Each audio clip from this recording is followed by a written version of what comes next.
Hey everybody, Dirili here. Thank you so much for joining me for another episode of Hakuouki Demon of the Fleeting Blossom. We are continuing along Hijikata's route, and he just became a Fury for the first time, battling with Kazuma here. Let's see how his first Fury on Demon battle goes here. You can just sit back, relax, and let me read you a story. So, I'm not a real demon. Why the hell should I care? Never once in my whole sticking life have they treated me like a real warrior. His eyes burned with anger. But hell, where are you supposed to find a real warrior these days? A lot of men call themselves samurai when all they do is sit behind 10 feet of stone in a castle and get fat. Only thing those sons of bitches care about is making sure the side they buddy up is the side that's gonna win. We're better soldiers than any of those bastards. Hijikata's words weren't just for Kazuma anymore. They were for Inoue, who had died in a fight he couldn't win, for the shogunate and the counselors who didn't have the courage to make the difficult decisions, and for everyone who had ever refused to treat the Shinsengumi as true warriors. I believe what I believe. Nothing can change that, and I will never, ever retreat. That's what brought us this far. Call us fake if you want. If we push hard enough and don't give up, eventually we become what we say we are. If I can defeat you now as a Fury, then then we can become real demons, right? The predatory grin on Hijikata's face wasn't human. When he leapt at Kazuma, he moved so fast that I could barely even see him. He had been impressive as a human, but as a Fury he was beyond belief. Kazuma smashed aside the first attack, but a second followed it almost immediately, and then a third. Blow after blow crashed against his defenses, giving him no time to even breathe. Come on, that all you got? I thought we were just ants for you to crush. Where's your smart mouth now, demon? Hijikata's eyes flashed, like a great beast closing in on its prey, and he lunged at Kazuma. Wow, even his fights with Saito are not like this. With an effort, he managed to swing his blade up in time to catch Hijikata's, but he'd lost the advantage of casually superior strength. His sword rebounded from Hijikata's strike, and Kazuma was forced back. Hijikata leapt for the opening. Wow, I am impressed. Hijikata's sword moved too fast for the eye to see. A line of blood simply appeared on Kazuma's face. He clapped a hand to it in surprise and pain, and jumped backward, trying to put space between them. Great. Looks like you're finally getting into it. You look like a man now. Oh my god, he sounds kind of insane now. How's it feel to get cut by a fake? Kazuma didn't even seem to hear Hijikata's words. He simply stared, wide-eyed, at the blood that fell from his face to pool in his hand. Wait, is he about to just get really mad now? Even as I watched, his wounds closed themselves, the stream of blood slowed to a trickle, and then stopped. Damn you. Though the wound itself had disappeared, it seemed the ramifications had not. How dare you, false demon, insect, scum! How dare you draw my blood? It must have been the first time he'd ever been wounded by a human. Kazuma's preternaturally calm face was distorted now by rage and disgust. It was the first time I had ever seen him truly look like a demon. I will never forgive you for this. I will torture you until you beg for death. You will learn what it truly means to feel pain. At last we get to see the real Kazuma. Fine, come at me.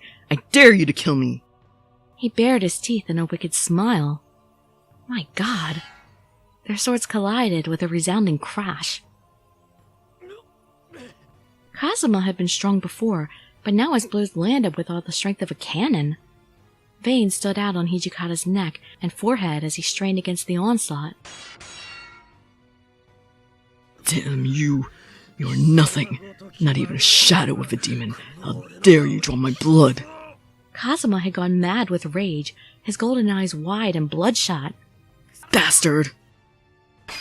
Every time their swords met, I could see Hijikata's chip and shake. It looked as if the next blow would break it in two.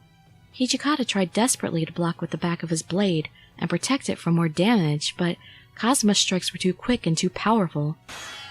Hatred rolled off of them in waves. Neither of them would be satisfied with simply killing the other. I'll never forgive you, you arrogant son of a bitch. You're going to hell even if I gotta drag you there myself. His clothes were soaked with blood, but eyes alight with vigor and determination shone out from beneath his white hair. Go to hell if you like, but you'll be going alone. They leapt at each other like enraged animals, blows flying so quickly that they could only defend or attack on instinct. It was clear that the battle would only end when only one of them was dead, but it was rapidly becoming clear that Hijikata was fighting in a way that put him at a disadvantage. Back home, he'd always been so calm, even in the heat of battle, but cold detachment had fled with his humanity. I had to stop him. If I didn't, Hijikata would die, but awe and terror at the display of violence and skill had sealed my voice in my throat. Even though I was a demon just like Kazuma, I was helpless. It was maddening. Yukimura. I heard footsteps pounding along the path and spun around to find the source of that familiar voice.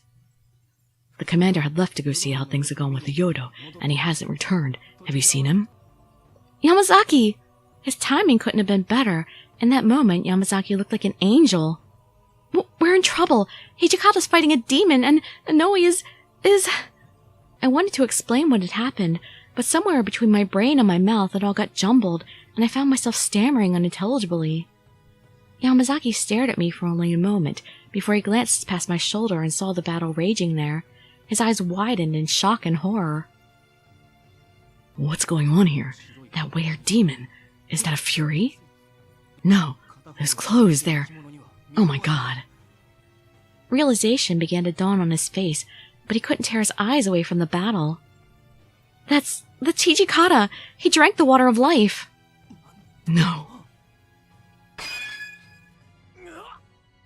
With a dull twang, the sword leapt out of Hijikata's hands and clattered to the ground.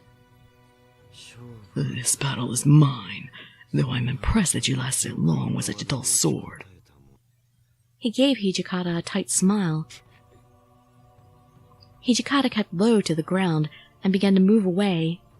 Kazuma followed just as slowly, his grin widening at Hijikata's apparent fear. I hope you haven't forgotten that I don't intend to simply kill you. Eventually you'll die, of course, but not before I've inflicted on you all the pain that I can imagine. The advantage once again his. Kazuma's calm had returned. I know. When I'm finished, I'll skin you alive and send your head back to your beloved Shinsengumi, preserved in alcohol. They deserve to see you at your, best. To start, though, I think I'll take off your arms, then feed them to stray dogs. Kazuma hefted his sword, its blade still clean and undamaged. Hijikata! I screamed as loud as I could, some irrational part of me hoping that might change the outcome. A horrible wet sound filled my ears. What? I looked up. Blood had splattered across the front of Kazuma's shirt, but Hijikata was unarmed. Yamazaki! What are you doing, Commander? You are the mind of the Shinsengumi. We're your arms and legs. Why are you running off to face the enemy alone? Yamazaki, what are you saying? His voice shook. Yamazaki smiled back, his eyes shining as I'd seen them do when he and Hijikata were discussing important secrets. If you lose an arm or a leg, you can always replace it. But if you lose the head, you lose everything. The chief and the commander, the two of you make a whole. With that, he went limp, the last of his energy exhausted, and crumpled to the ground. Blood pooled beneath him, turning the packed dirt a deep red. Yamazaki! I grabbed a hold of him as if that might somehow bring him back to consciousness. Yamazaki, why? At least Yamazaki gets his own route in Kyoto Winds. His hair had slowly begun to shift back to its original color, and as I watched, he struggled to blink back tears. Hey, Hijikata! Yamazaki, again! Where are you guys? Nagakuro's voice echoed through the forest, some distance away. Damn it. I should have finished you off just now. Kazuma lifted his sword, and made to swing it down when, out of nowhere, a hulking form appeared between us. Amagiri, is that you? Yay! Stop. Any further battles will only lead to unnecessary casualties. Are you ordering me to retreat? How am I supposed to let this worm who dared to cut my face simply go free? Killing him would be easy enough for you, but to do so would go against the wishes of the Satsuma domain. Ultimately, they desire for the shogunate to fall by their hand, not by the hand of a demon. His tone made it clear how little he thought of that desire, but his commitment to obedience was clearly greater. Kazuma wasn't pleased with Amagiri's interruption, but seemed to feel that it was pointless to argue the matter over with his fellow demon. Hijikata, was it? I will not forget that name. I will have my revenge. Same to you. I won't be able to sleep at night until I've sent your soul to the afterlife. They glared at one another with such hate, I felt as if they might spontaneously combust. Then Kazuma spun on his heel and followed Amagiri off into the forest. No sooner had they disappeared. Hey, there you...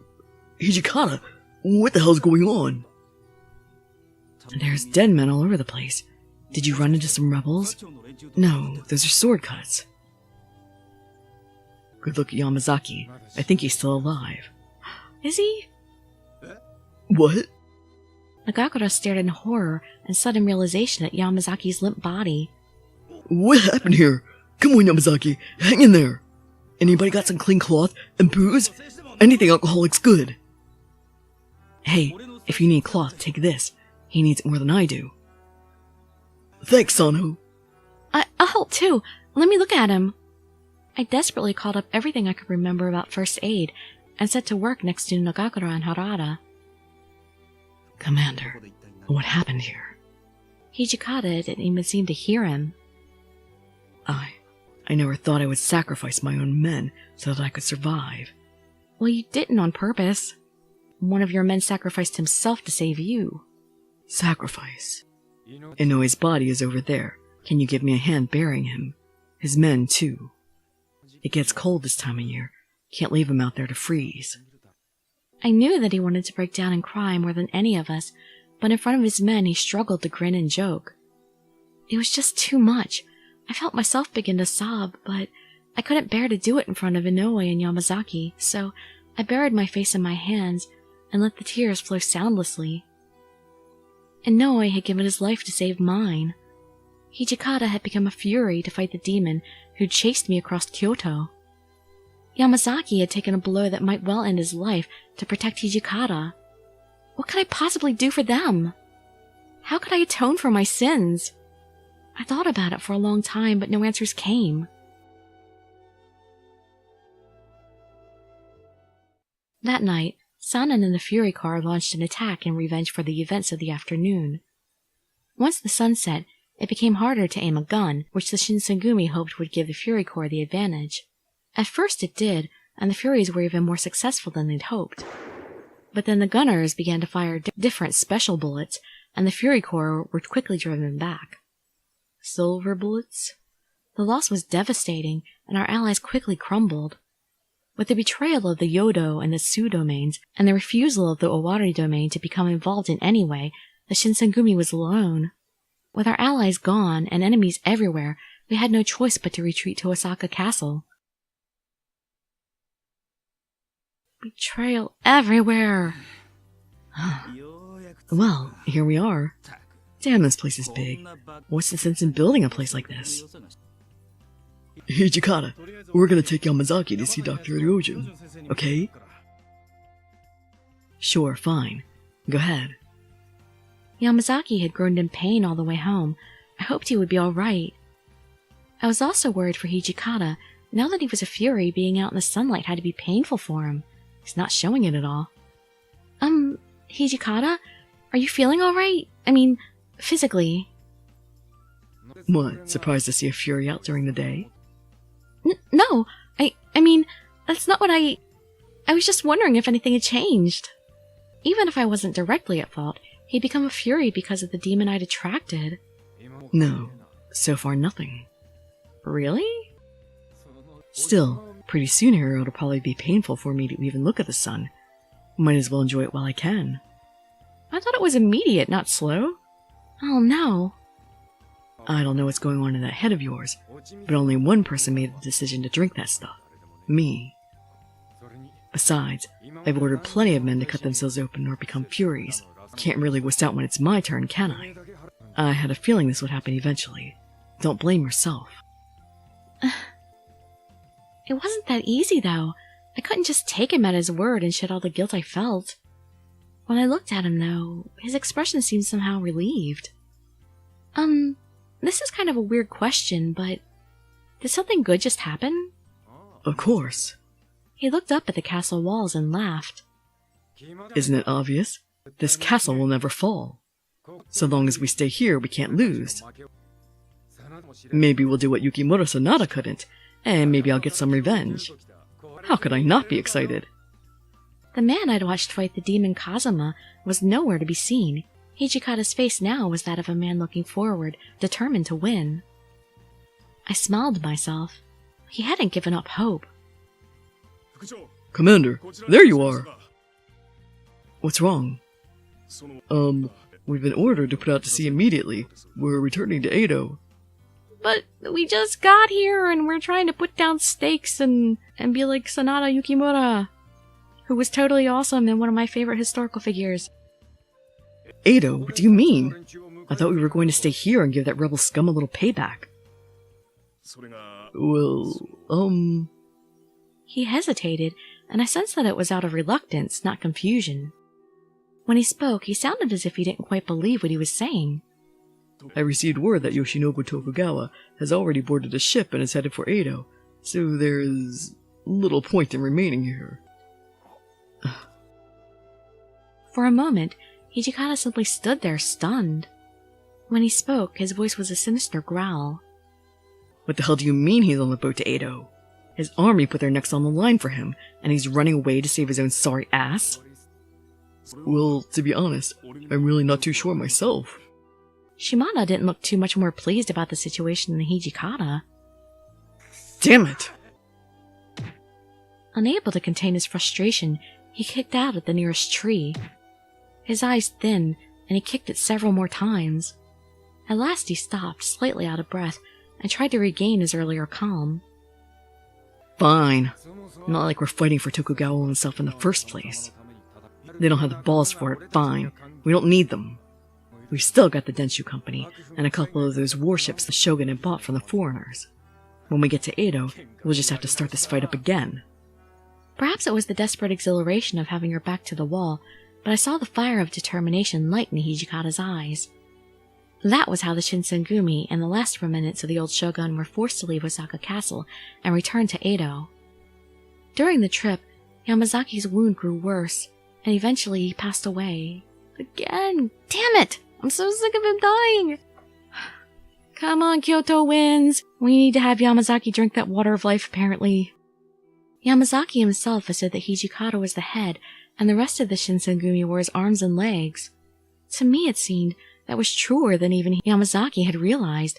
His death was as painful to Hijikata as the loss of a real limb. Yamazaki was buried at sea in a ceremony presided over by Takeaki Enomoto, a one-time vassal of the shogunate who was bound for Edo on the same ship. Chapter 5.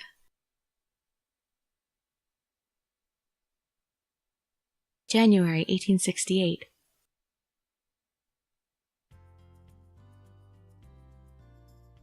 Upon arriving in Edo, we were forced to live in an inn originally meant for Hatamoto. It was located in Shinagawa and was known as the Kama Inn. Kondo's shoulder injury and Okita's tuberculosis were both being treated by Dr. Matsumoto at his home. The Shinsengumi had lost at Togo Fushimi, retreated from Osaka Castle, and were plagued by doubts as to the allegiance of the shogun's forces and Yoshinobu himself. Things were hardly looking good, and the men were tense and worried. When's the chief getting back? He better not have run away just to save his ass like Yoshinobu. He would never do that. Yeah, exactly. No way, he'd never do that. Normally, such insubordination would have earned a harsh reprimand, if not more, but things had changed. Hey, you guys are talking too much. If you got time to screw around, how about you go sharpen your swords, huh? Yes, sir. My apologies. It wasn't just the tempers of the rank-and-file soldiers that were fraying. Nagakura and the others seemed just as on edge. Harada watched the two men scurry off and sighed. Well, I can see where they're coming from. As soon as war broke out, the man at the top was the first to run, and that's pretty sad. Maybe, but I mean, what else would you expect? Wasn't the man a national loyalist from Mito? He probably just pissed himself once he saw the Satsuma Choshu alliance had the Imperial battle standard. He can't look much like a threat from their side of things. Doesn't matter what your politics are, you turn your back on the men who are willing to give their lives for you, and there's only one thing you are, a son of a bitch. Those Choshu guys were just inches away from being utterly destroyed, but they risked their lives. They didn't give up, and they survived. Hell, they practically won. The shogunate, though. They gave up before they even got in a fight. So, what's going to happen now? Kono's stuck in bed. Even if we wanted to go up against the Satsuma and Choshu, swords can't compete with guns. We're screwed. He sighed and let his shoulders slump. So long as the men you lead were willing to fight, you can always raise morale, no matter what weapons you have, but Yoshinobu would rather run. Then, what were the Shinsengumi supposed to fight for? What were they supposed to do? The future's looking pretty dark for us. Thinking about it's just making me depressed, though. Maybe we ought to head over to Yoshiwara. He gave a tired sigh and stretched. As I looked around the inn, I remembered I hadn't seen Saito in a while. I heard he'd taken the sick and injured to Dr. Matsumoto's, and he hadn't had time to return yet. We had to win the next battle. I knew they were all doing the best they could already, but when I thought of the peaceful times we'd enjoyed back in Kyoto, they seemed so far away. Sometimes I wondered if they'd ever happened at all. But there was one thing that worried me above all else. Hijikata? And his health? Hijikata, I bought you some tea. I knocked politely on the door, but he didn't respond. Hijikata? Are you in there? I'm opening the door. Is he sleeping? He was sitting in the back of the room at his desk, writing furiously. He's busy. From time to time, he would pause and think for a few moments, then return to writing. Hijikata, I bought your tea. Leave it here. He didn't even bother to turn around and acknowledge me, and his voice was distant and faint. The man's busy. As I sat up from setting his tea down, I noticed that he was looking even worse than usual. His face was pale, almost blue, and there were tremendous dark shadows under his eyes. Hijikata was a fury now. Being awake and active during the day had to be torturously difficult for him, but he continued to work at such a feverish pace, I almost thought he was possessed. Well, I'll be going now. Don't push yourself too hard. I had made it almost to the door when we were interrupted. Are you here, Commander? Yes, what is it? We were supposed to meet with that vessel today, you remember? Well, I just got word he's going to give us the brush off and go somewhere else. Hijikata grunted. No, we need to talk to him. I don't care how. If we can't, we're stuck. I'll go. And with that, he stormed out of the room. He looked awful when I'd come in. I hoped he'd be all right. God, ever since we got to Edo, he's been working non-stop. He mumbled under his breath, almost impressed, as Hijikata stalked out. He's been visiting some of the shogunate bigwigs, hoping to get support for a rematch against the rebels. The men are starting to wonder when he sleeps, or even if he sleeps. I knew it wasn't his intent, but Shimada's words hurt. Had Hijikata not been a fury, then the toll on his body would not have been so high. Shimada, are you okay? You look like you've lost a little weight too. Oh, well, ever since Yamazaki passed away, I've got a lot more work to do. But he left it to me, and I'll be damned if I dishonor his memory by messing it up. After seeing how far the commander is pushing himself for us, it just wouldn't feel right if I sat around all day, you know? I suppose. I knew how Shimada felt, but he was in a position to actually contribute. There was nothing I could do for Hijikata. The day he died, Inoue had told me that while I might not be much help to the Shinsengumi as a warrior, there were other ways I might be of service. I thought about that every day since Inoue and Yamazaki had died, but I had yet to think of what it was that I could do. Well, I've got plenty more to do, so I'll be on my way. Oh yes, of course. Please be careful. Oh, right. I've heard that there were a lot of killers out on the streets these days, creeps looking to test out their swords on a living body, so you probably shouldn't go out alone at night, alright? Okay. Shimada nodded, then lifted himself heavily to his feet and left. Later that night, I was waiting in the empty common room for the captains to return. Evening, Chizuru. Oh, hey, Skye. Where's everyone else? Shin and Sano took them into Yoshiwara and left me behind to house sit. Man, I'm not a servant, you know. They can't keep giving me this kind of bitch work. Well, I guess that's cool they're acting like they always did. To me, I mean, like nothing ever changed.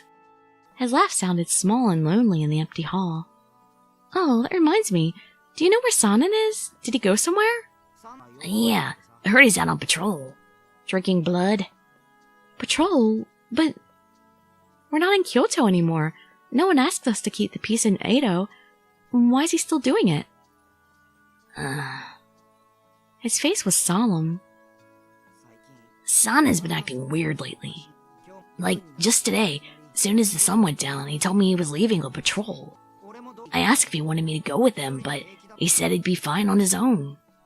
Oh, well, I heard that there have been a lot of killings at night recently. Maybe he went out to see if he could learn anything about that. He might not have the same authority that he had in Kyoto, but the Shinsengumi still worked for the shogunate. Perhaps Sanan was simply trying to protect Edo, regardless of whether he'd been asked to or not. Oh, how optimistic you are, dear. Well, if that's the deal, then good.